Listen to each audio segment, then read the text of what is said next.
দুইটি আলামত থাকলে বুঝবেন আপনি জান্নাতি, আর দুইটি আলামত থাকলে বুঝবেন আপনি জাহান্নামী। এটা আমার কথা নয়, আল্লাহ তাআলা পবিত্র কোরআনুল কারীমের ভিতরে নিজেই জানিয়ে দিয়েছেন।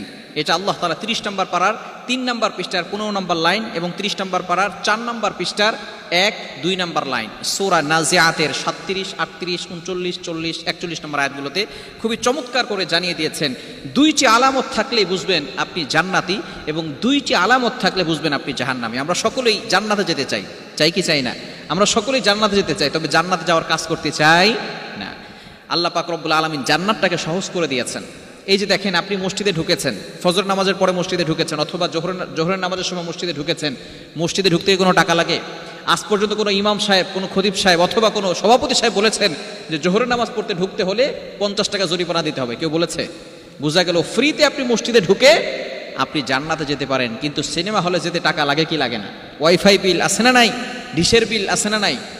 মদ খাইতে টাকা লাগে কি লাগে না? সুতরাং মুসলমান ফ্রিতে জান্নাতে যেতে চায় না, তবে টাকা দিয়ে জাহান্নামে যেতে চায়, ঠিক কিনা বলেন? এজন্য অবশ্যই আমাদেরকে সতর্ক থাকতে হবে যে দুইটি আলামত দেখলে বুঝবেন আপনি জান্নাতি, এবং যে দুইটি আলামত যদি আপনার ভিতরে থাকে তাহলে আপনি জাহান্নামী। এটা আল্লাহ তাআলা নিজে বলে দিয়েছেন।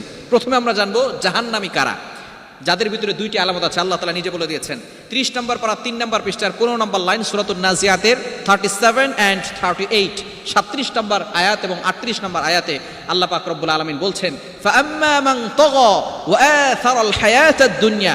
1 নম্বর, যারা আল্লাহ এবং আল্লাহর রাসূলের অবাধ্য, আল্লাহ এবং আল্লাহর রাসূলের অবাধ্য এবং যারা সীমালঙ্ঘনকারী, এরা হচ্ছে জাহান্নামী। 1 নম্বর, আপনি সীমালঙ্ঘনকারী কিনা একটু দেখেন। আপনি সীমালঙ্ঘন যদি কারি হয়ে যান তাহলে কিন্তু আল্লাহর কাঠগড়ায় আপনাকে জবাবদিহি করতে হবে। আপনি আল্লাহ রাসূলকে মানেন না, আপনি আল্লাহকে মানেন না, আল্লাহর বিধানকে মানেন না। আপনি মসজিদে ঢুকলে ঠিকই ইসলামকে মানতে চান, কিন্তু ঘরে আপনার ইসলাম ঢুকান না। আপনি ঠিকই মসজিদের ভিতরে ইসলাম মানেন, কিন্তু আপনার দোকানের ভিতরে ইসলাম ঢুকান না, তাহলে আপনি ইসলাম এখনো মানেন না। আপনি অবাধ্যদের অন্তর্ভুক্ত আছেন, আপনি সীমালঙ্ঘনকারীদের অন্তর্ভুক্ত আছেন। এজন্য এই বিষয়ে সতর্ক থাকতে হবে যে আপনার ভিতরে জাহান্নামের আলামত আছে কি নাই।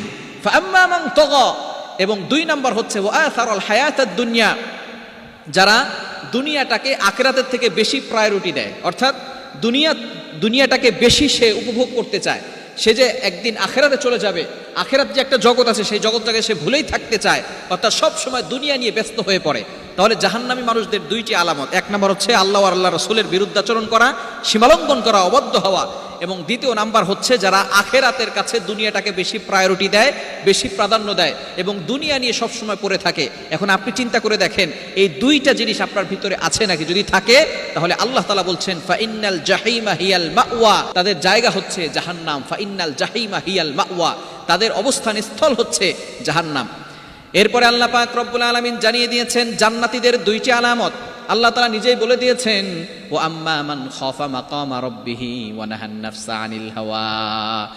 30 নম্বর পারা 4 নম্বর পৃষ্ঠার 1-2 নম্বর লাইনে আল্লাহ তাআলা বলে দিয়েছেন সূরা নাজিয়াতের 40-41 নম্বর আয়াতে 1 নম্বর জান্নাতীদের আলামত হচ্ছে ও আম্মা মান খাফা মাকামা রাব্বি, সব সময় তাদের রবকে সে ভয় করে, সব সময় তার রবকে ভয় করে।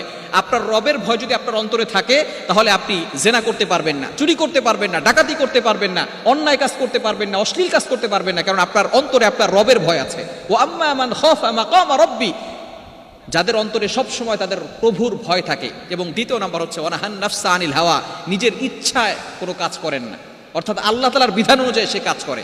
তার প্রবৃত্তির কথা সে শোনে না, তার আত্মার কথা, তার মনের কথা না শুনে সে আল্লাহর কথাকে বেশি প্রায়োরিটি দেয়, আল্লাহর কথাকে বেশি প্রাধান্য দিয়ে আল্লাহ তাআলার বিধানকে মানার চেষ্টা করে। তাহলে জান্নাতি ব্যক্তিদের আলামত 1 নম্বর হচ্ছে সব সময় আল্লাহ তাআলার ভয় অন্তরে ফিট করে রাখে।